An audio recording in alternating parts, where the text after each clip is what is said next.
सुबह के 11 बज चुके थे। घर के अंदर विहान कंप्यूटर के सामने बैठा हुआ था। स्क्रीन पर शादी के कार्डों की लिस्ट खुली हुई थी। उसके बगल में पिता सुरेंद्र खड़ा था। दोनों के चेहरे पर काम की थकान साफ झलक रही थी। बेटा, तुमने सबको कार्ड दे दिया ना? जी पिताजी, लेकिन चाचा का घर तो बहुत दूर है।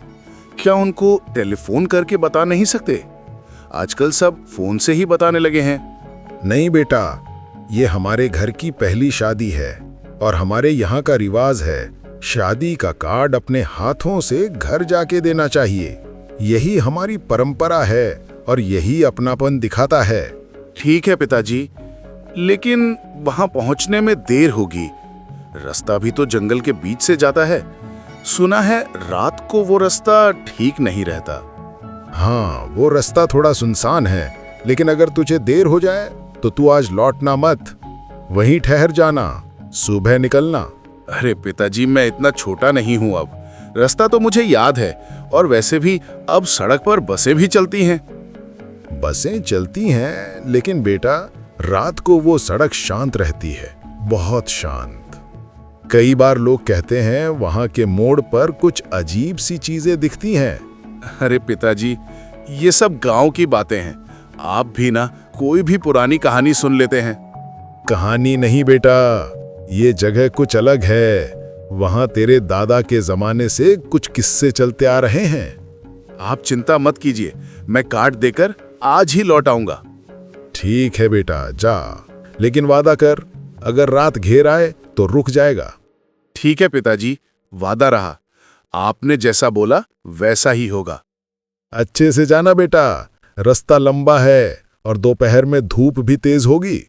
ठीक है पिताजी, चिंता मत कीजिए, मैं जल्दी लौट आऊंगा। इतना कहकर विहान उसी समय चाचा के घर जाने के लिए निकल जाता है। हे भगवान, बस मेरा बेटा सही सलामत उसके चाचा के घर पहुंच जाए और वापस घर लौट आए। विहान सड़क पर चलता जा रहा था। हवा गर्म थी, लेकिन उसके मन में उत्साह था। आखिर घर की पहली शादी का कार्ड लेकर जा रहा था। लगभग आधा घंटा चलने के बाद वो बस स्टॉप पहुंचा, पर वहां बसों की कोई आवाज नहीं थी। एक बूढ़ा आदमी बेंच पर बैठा था। चाचा, बस अभी कितनी देर में आएगी? अब यहां बस आना बंद हो गया है। क्या बंद हो गया? लेकिन कल ही तो मेरी दोस्त ने कहा था कि यहां से बस मिल जाती है। अगर बस पकड़नी है तो मिलनपुर जाना पड़ेगा, वहां तुम्हें बस मिल जाएगी। लेकिन चाचा, वो तो यहां से 5 किलोमीटर दूर है। हाँ, थोड़ा दूर तो है, लेकिन इसके अलावा और कोई रास्ता नहीं है। हो सके तो यहां से कोई ऑटो पकड़ लो, जल्दी पहुंच जाओगे। ठीक है चाचा, धन्यवाद। बूढ़ा आदमी सिर हिलाकर धीरे धीरे सड़क पार करके चला गया।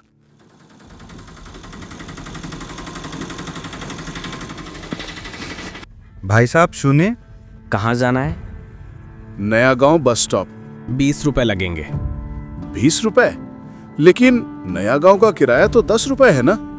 अब भाई जब से इस बस स्टॉप पर बसें रुकनी बंद हुई हैं, किराया भी बढ़ गया है। अगर जाना है तो बैठ जाओ, वरना अगला ऑटो कब आएगा पता नहीं। ठीक है, चलिए। वह ऑटो में बैठ गया। सीट पर थोड़ी धूल जमी थी, लेकिन उसे कोई परवाह नहीं थी। ऑटो धीरे धीरे चल पड़ा। इंजन की घरघराहट के साथ पता नहीं नया गांव तक पहुंचते पहुंचते कितना वक्त लगेगा। उम्मीद है बस मिल जाए जल्दी। नया गांव बस स्टॉप पर धूप तेज थी। सड़क किनारे छोटे छोटे दुकानें थी। कोई चाय बेच रहा था, कोई पकौड़ी। विहान पसीना पोंछते हुए बसों की कतार देखता है। एक बस खड़ी थी जिसके ऊपर मिट्टी और धूल जमी थी। भाई साहब, ये बस शांतनगर जाएगी क्या? हाँ, शांतनगर ही जा रही है बेटा, जल्दी चढ़ जाओ, अभी बस छोड़ने वाले हैं। धन्यवाद।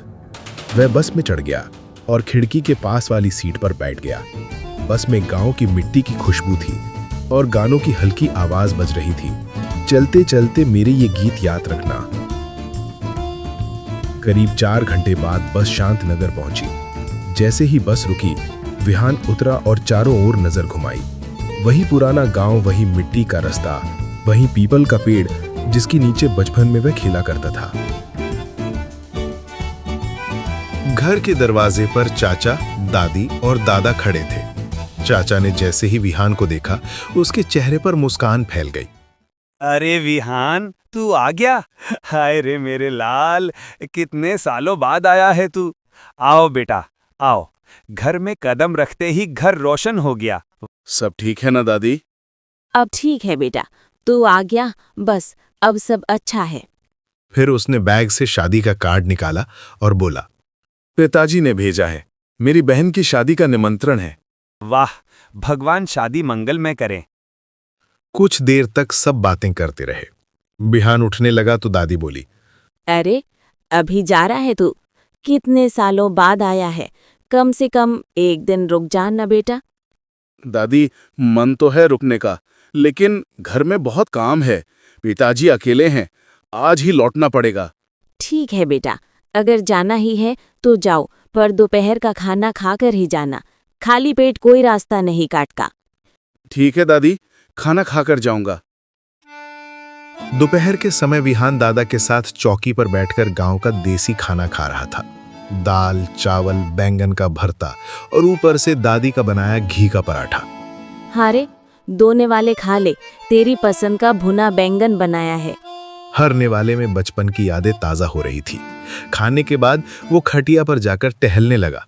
हल्की हवा चल रही थी, पेड़ों पर चिड़िया चहक रही थी। धीरे धीरे उसे नींद आने लगी। फिर वो लगातार 3 घंटे तक सोते रहे।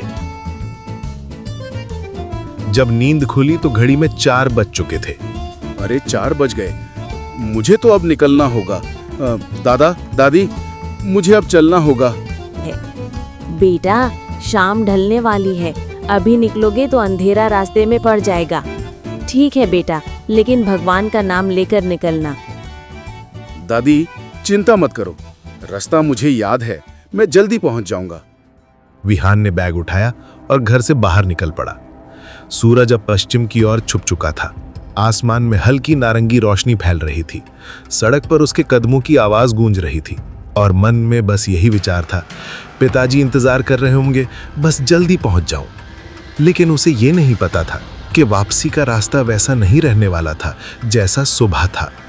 शांतनगर बस स्टॉप पर सूरज अब आधा ढल चुका था। विहान वहां पहुंचा और चारों ओर नजर घुमाई। सारे बस और ऑटो खड़े थे। धूल भरी सड़क पर वाहन बिना आवाज के खड़े थे, मानो समय थम गया हो। अरे भाई, सारे बस खड़े हैं, क्या हुआ? बेटा, आगे एक बस का एक्सीडेंट हो गया है, इसीलिए आज सारे बस बंद हैं। नया गांव जाने वाली कोई भी गाड़ी अब नहीं चल रही। लेकिन मुझे तो घर जाना है। बस तो नहीं चलेगी, लेकिन आगे मोड़ पर तुम्हें शायद ट्रक या कोई लॉरी मिल जाए। कोशिश करके देखो, शायद वो तुम्हें ले जाए। विहान ने धन्यवाद किया और जल्दी जल्दी आगे मोड़ की ओर चल पड़ा। कुछ दूरी तय करने के बाद मोड़ पर सच में एक भारी ट्रक खड़ा था। विहान ने विनम्रता से कहा, भाई साहब, मुझे नया गांव जाना है, क्या आप मुझे वहां तक ले जा सकते हैं? बेटा, हमारी गाड़ी में कई सारे प्रोडक्ट और सामान होते हैं, जगह जगह रोकना पड़ता है और मालिक ने हमें नियम के अनुसार चलने को कहा है, इसीलिए मैं तुम्हें नहीं ले जा सकता। विहान ने सिर झुकाकर धन्यवाद किया और वहां से सड़क किनारे खड़ा हो गया। सन्नाटा था, दूर दूर तक कोई आवाज नहीं थी। विहान मन ही मन सोचने लगा, यहां भी कोई गाड़ी नहीं, शाम ढलने वाली है। शायद आज दादी के घर रुकना ही ठीक रहेगा, कल सुबह होते ही निकल जाऊंगा। लेकिन फिर चिंता हुई, पिताजी सोचेंगे कि मैं वापस लौट आया, उन्हें खबर देना जरूरी है। अचानक उसकी नजर सड़क के किनारे एक पुरानी टेलीफोन बूथ पर पड़ी। वो जैसे ही उस दिशा में आगे बढ़ा, तभी घर जाना चाहते हो? विहान अचानक चौंक गया और पीछे मुड़ा। सामने खड़ा आदमी, उसका चेहरा देखकर थोड़ा डरावना लग रहा था। चेहरा अजीब तरह से लंबा और फीका दिखाई दे रहा था। आंखों में कुछ अजीब चमक थी। हाँ, मुझे घर जाना है, कहाँ मिल सकती है गाड़ी? गाड़ी ढूंढ रहे हो? मैं बता सकता हूं तुम्हें गाड़ी कहाँ मिलेगी। आगे चले जाओ, थोड़ी दूरी पर तुम्हें खंडहर स्टेशन मिलेगा, वहां जाओ, वहां से ट्रेन मिल जाएगी। अच्छा है, लेकिन किसी ने तो मुझे नहीं बताया कि यहाँ कोई स्टेशन है। खैर, अगर ट्रेन मिल जाए तो घर पहुंच जाऊंगा। वह आदमी का धन्यवाद करता हुआ उस दिशा में आगे बढ़ा। रास्ता सुनसान और खाली था। केवल हवा में पेड़ों की सरसराहट और दूर से कोई पक्षी की आवाज सुनाई दे रही थी। कुछ देर पैदल चलने के बाद विहान स्टेशन पहुंच गया, लेकिन स्टेशन बिल्कुल सुनसान और वीरान लग रहा था। प्लेटफॉर्म खाली, टिकट काउंटर बंद और चारों तरफ धूल भरी हवा थी। ये कैसा स्टेशन है? बिल्कुल खंडहर लग रहा है। चारों तरफ सन्नाटा है, कोई यात्री नहीं। फिर उसने धीरे धीरे टिकट काउंटर की ओर कदम बढ़ाया। वहां भी कोई नहीं था। विहान को हल्का अजीब सा एहसास हुआ, लेकिन उसके पास कोई विकल्प नहीं था। तभी दूर से ट्रेन की आवाज आई। धीरे धीरे ट्रेन प्लेटफॉर्म पर आकर रुकी। कैसी भी ट्रेन हो, नयागांव स्टेशन में जरूर रुकेगी, वहीं उतर जाऊंगा।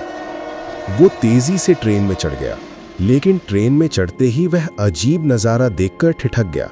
सीटों पर कोई यात्री नहीं थे। हर सीट पर लोग सोए हुए थे।